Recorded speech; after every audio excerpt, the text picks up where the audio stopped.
Hi, welcome back to Educator.com. This is the lesson on RNA. Before we get into the details about RNA, we have to go over the central dogma for biology. A dogma is any critical belief, important component that has to be true for the rest of it to make sense. And even different faiths have their own dogmas. But for the branch of science, biology, the central dogma is that DNA codes for RNA, which codes for protein. And that has to be true. This is something that is been studied time and time again. It makes all of cellular activity make sense. This is a fundamental truth about how cells work. Every single trait in cells comes about because a protein was put together because of the code in RNA that came from the code in DNA. And because of this, cells are cells. Transcription is the name of the process that gets you from DNA to RNA. So transcription is really this arrow right here. That's how you get from the code in DNA to RNA. Translation, the next part of it, is how you get from RNA to protein. So when RNA is responsible for making protein, that's known as translation. Here's a little image illustrating how you actually get from RNA to protein. Now this thing called a messenger RNA, I'll tell you more about that in a little bit. You see sugar, phosphate, sugar, phosphate, sugar, phosphate, that's the S and the P. And here are your bases of RNA. You may notice one difference compared to DNA if you just watch the DNA lesson, that there are U's as the bases here instead of T's or thymines. That's because uracil is found in RNA as a base instead of thymine. This thing here, shaped like a T, is actually known as a transfer RNA or tRNA. And here's little bits of protein being put together. These are individual amino acids. And this green chunk, that is a ribosome. That's where translation takes place.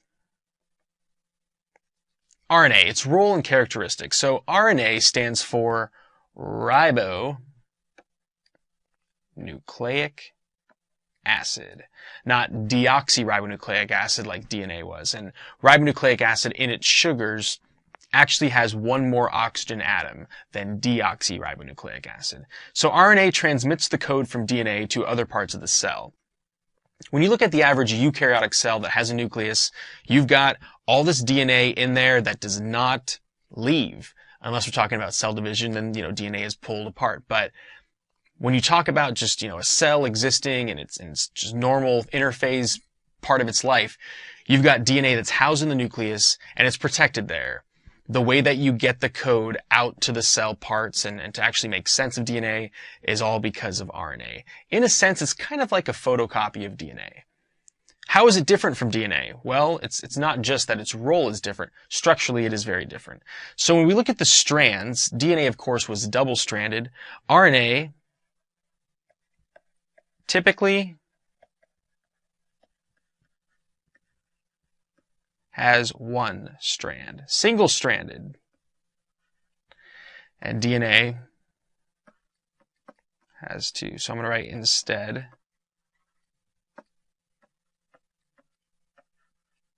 of two. There are instances where RNA is double-stranded, but for the purposes of this basic biology class, we won't get into it. If you take a more advanced science class, you'll definitely get into double-stranded RNA and its function in a cell. Sugars, when we look at the sugars in RNA, it's ribose. That's part of why it has that name, ribonucleic acid. The phosphates are the same. The bases are all the same except one, but the sugar is different. So it's ribose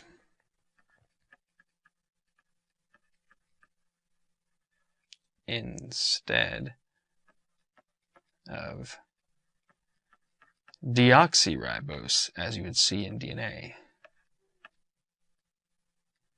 And finally, the bases. You'll see the full names in a little bit once again, but the bases in RNA are A, G, C, and U for uracil instead of